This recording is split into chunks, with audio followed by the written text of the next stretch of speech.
I have a set of foundational rules for myself when it comes to physical health and what I put in my body and when, and I choose out of them sometimes. They said very insightfully, well, if somebody is consuming THC for recreation, yeah, but I'm good. Take a tequila shot. I'll be all right. Blackout, because I continue down that path, and I will never be the man that I've always wanted to be if I'm a drinker.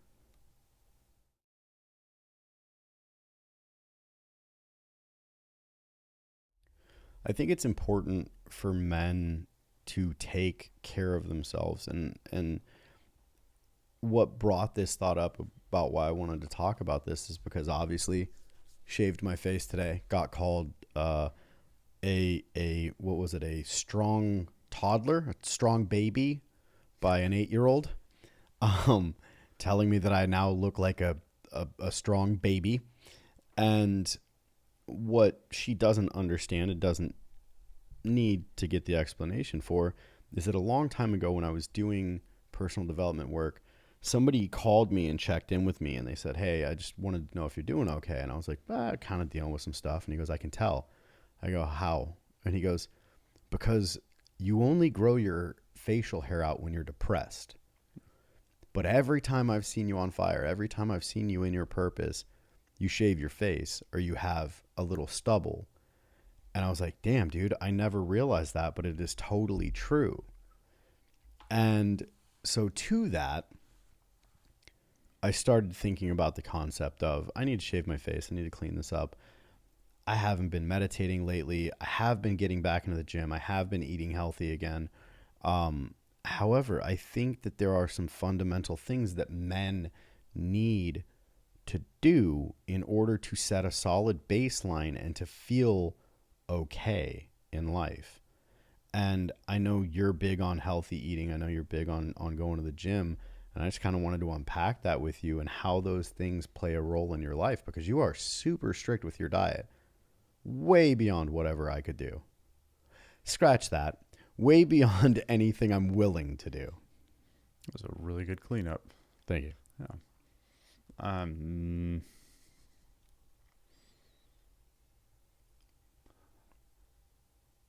I have a set of foundational rules for myself when it comes to physical health and what I put in my body and when, and I choose out of them sometimes. I drink beer every day. I like Coors Light. It's delicious. It does not serve my body in any way whatsoever. There Right. is nothing remotely nutritious or valuable to support my body when it comes to alcohol. There's just zero. I still choose it. Some days more than others. Every now and again. Sometimes I don't. That's fine. For the most part, though, my resolve toward those choices and how I treat my body, uh, it's something that it's one of the first pillars in my life that I had active control over. Right? I don't have to control you. I don't have to control other people. I cannot control anyone else. I might be able to influence them. Hopefully, it's in a positive way. But the only person I have control over is me. And when I didn't understand that that's what I was doing and why. A lot of it was fear based. A lot of it was vanity. There were a lot of things happening in that space for me that were not to actually take care of my body. I don't want to say I was doing it for all the wrong reasons, because ultimately those reasons had a largely positive benefit in my life. And now I've been able to utilize those things to help positively benefit other people's lives. It's, well, let's talk about the fear for a second. The fear of not being a physical version of myself that I want to be, that I'm capable of being, that I can be, that I am, right? There's always room for improvement, sure. The fear of not being those things that I have been in a physical sense is something that is very, very concerning to me. I have a limited amount of time that I can perform physically the way that I do, right? My body is a battery cell, and over time, the battery cell degrades. And that's part of life and growing up, and that's fine. I want to make sure, and it is important to me, that that power cell is as charged as it can be daily, right? We all know that take your, I don't know, your battery in your cell phone. Okay. After a year, there's degradation, and 100% capacity is no longer 100% of its original capacity. But it's important to me to do the things that I can do, so that way, whatever the degradation level of my power cell is still being filled every single day. And I have largely a fear program around not doing that. So what about the concept of someone's hedonic set point being that you had said, I drink beer every day and it's something that I enjoy and it doesn't serve my body in any way. And yet there is an argument to be made based upon the fact that if your body didn't want it, if it didn't do something for your body, calm you down, change something in you chemically, then your body would not be requesting it. I had a conversation one time with someone about the concept of medicinal marijuana, and they were talking about recreational marijuana, and this person said very insightfully, though I don't like this person, they said very insightfully, well, if somebody is consuming THC for recreation, then there's an argument to be made that too is medical, because they need it for their recreation. Point taken. Context. For me, I was speaking at a metabolic rate, or metabolically. Right. So the benefit of alcohol is that there is no benefit, right? Right. If anything, it slows down my body's ability to heal and recover and these sorts of things. And my liver, my kidneys, different parts of my body have to process these things out. So that is a negative impact. As far as the mental or emotional piece to that, yeah, I look forward to having a nice cold beer on a hot day. Enjoy that. And so I don't disagree with that perspective, that context. I would caution people to make sure that they're not confusing that context versus I don't have the power to say no. Right. Right. If I'm in a space where I'm saying I need this to take the edge off, just a couple of beers will take the edge off. I'm just going to get high because it'll calm me down. There are other things that I would want to consider if that's where it's coming from. I'm a huge proponent. I don't use marijuana. I'm a huge proponent of it, medically speaking. Yeah. And I know a lot of people that it's done a lot of good for. Right. And I think it's pretty fantastic that it's so accessible these days. I think that using it recreationally is not necessarily a bad thing either. If it's recreationally on the daily and it's impeding someone's ability to do the things that they really want to do and accomplish in their life, well, then I'd say that's a negative impact. Right. And the same with alcohol. Yeah. It's about the hedonic set point and where you allow that to go.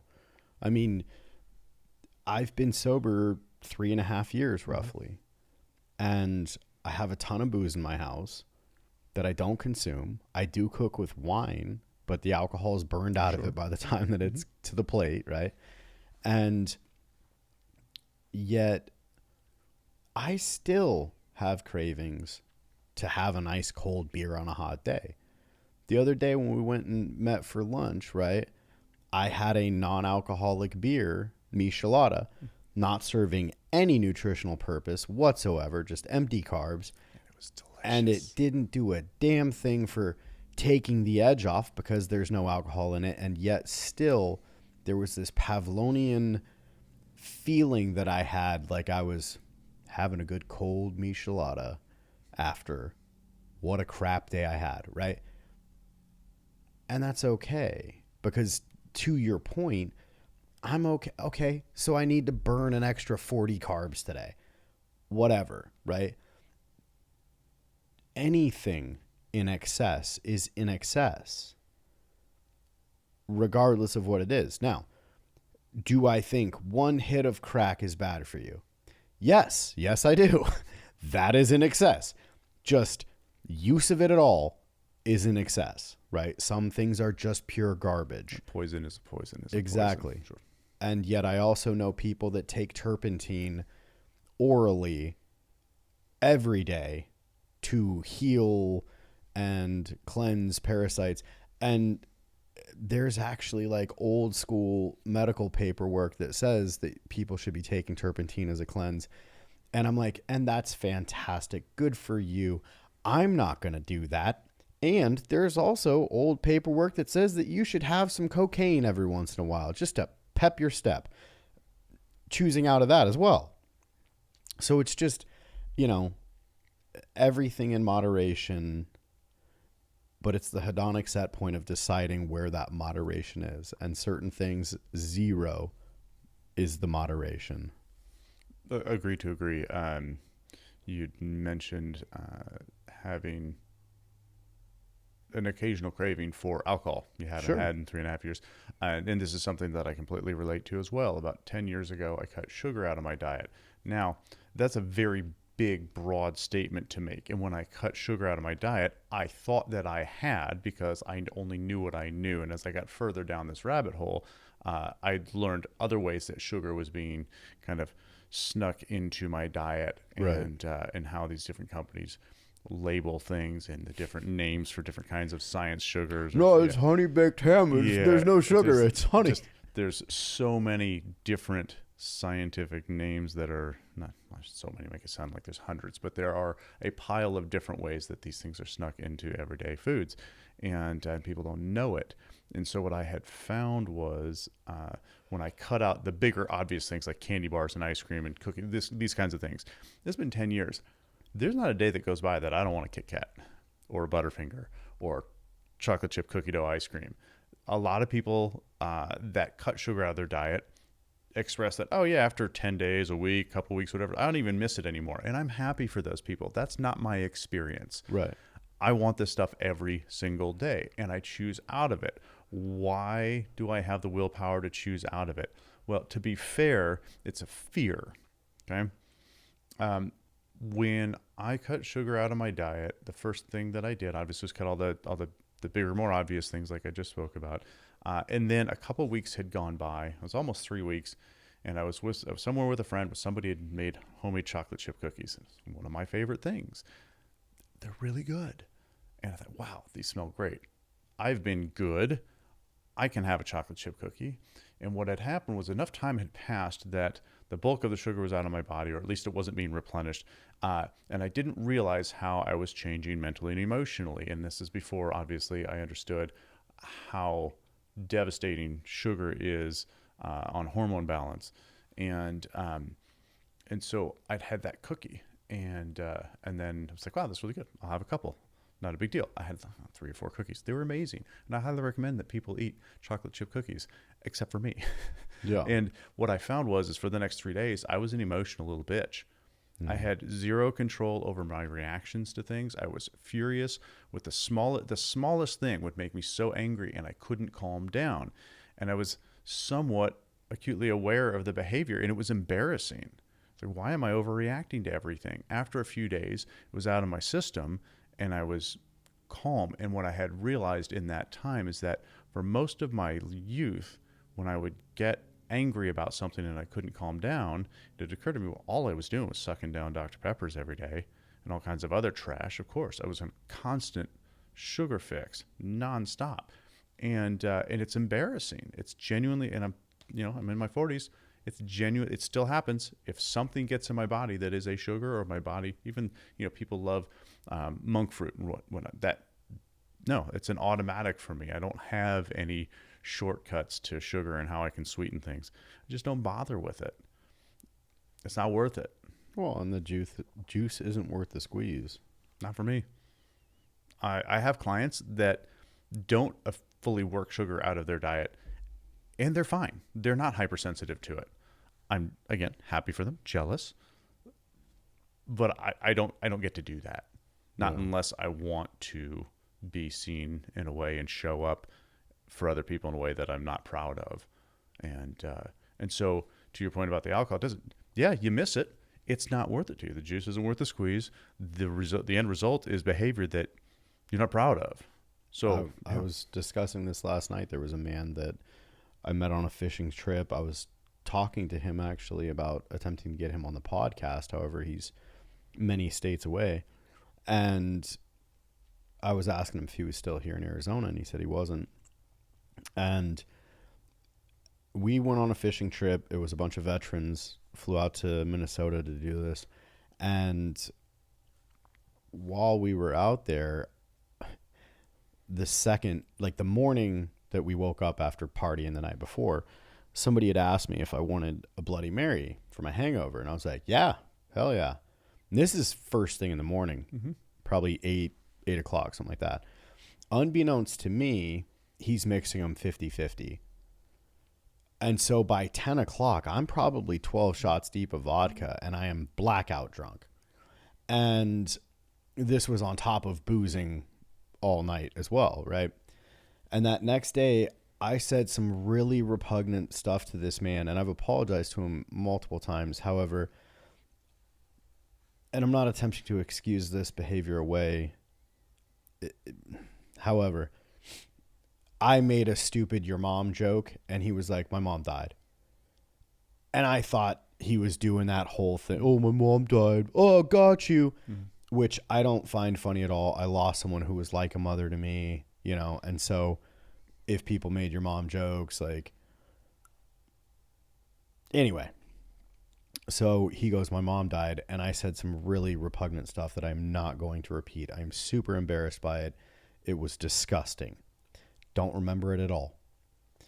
And the next morning, I woke up. Actually, it was later on that day I woke up, and everybody was like, "Dude, not okay. What the hell?" And I was like, "What are you talking about?" And they were like, "You said this and this to this guy." And I mean, I literally woke up on a snowbank on top of a lake with 2 ice houses in front of me. No idea where I was. And luckily, somebody apparently had babysat me, and then they just stuck me on a snowbank, and I fell asleep on the snowbank. And I walked over to the ice house and was like, "What's up, guys?" Had no idea that I had blacked out the whole time, right? And they were like, "Dude, you should probably talk to him," And I went to him and I was like, "Hey, everybody's telling me that we should talk." And he's like, "Get away from me." I was like, "Okay." Apparently I stepped in it, right? No idea how bad, how deep I stepped into it, right? And then somebody told me, and I was super apologetic. I did not drink for the rest of that trip. And we were discussing that last night, and I told him, "Dude, you could have and probably should have knocked me out.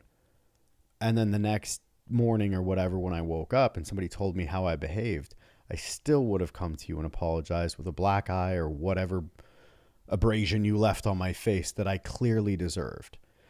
And that led to us discussing the fact that I've been sober for 3.5 years. And I said, "Look, man, I haven't been a good drinker for a really long time. It's not fun like it used to be. And when it is fun, it's costing other people too much. And I'm not willing to do that anymore." And he was like, "Dude, I'm really proud of you." I was like, "I appreciate it. And I want you to know it is one of very few regrets that I have in my life is saying the things that I said to you. And I appreciate you not rearranging my face. However, it would have been well deserved." You course corrected out of a fear of continuing the same behavior. Right. And that's no longer the mode of operation. It's not the fear. It's just knowing that that's not the result that you want. Just like you with sugar. Yeah, it's exactly. I've had too many traumatic brain injuries, concussions, etc., to where when I drink, right, if we're going out and we're drinking, my routine was, I'm just going to go out and have a couple beers. Once I get 4 or 5 beers deep, I'm like, yeah, but I'm good. Take a tequila shot. I'll be all right. Blackout.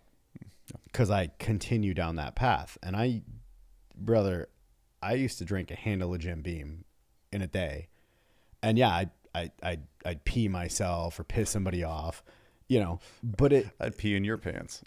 Right. And it was like, this funny 20-year-old went out and did this. However, it's not funny anymore. It's gross if somebody behaves that way, whether they're 20 or 41 like I am. And it's even less excusable at 41.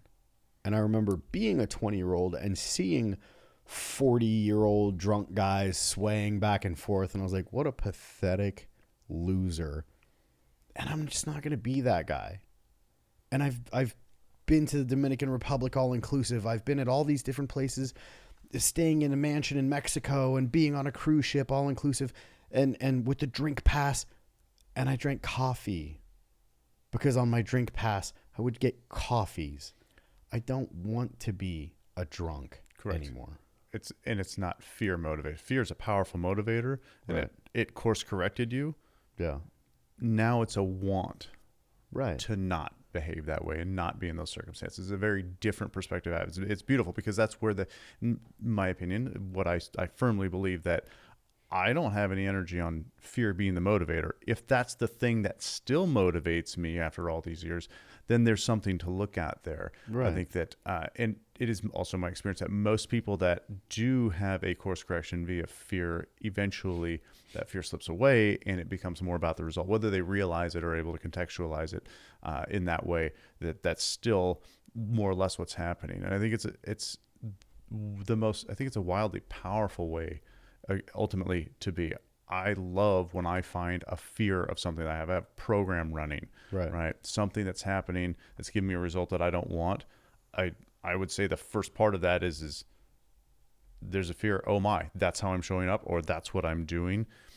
I don't like to think of it in context of good or bad. It's the result. If I have that show up for me, okay, is that the result that I want? And that becomes the motivator, is the result. And to that exact notion, I think I closed out the conversation with that man last night by saying, I will never be the man that I've always wanted to be if I'm a drinker. And so call it fear of not achieving my highest potential, or call it instead, in my opinion, creating as much opportunity to be that man as possible. And alcohol will 100% stand in my way of ever achieving what I want to achieve. And therefore, I'm viewing it from a lens of, this is my purpose and this is how I get there. And alcohol is not how I get there.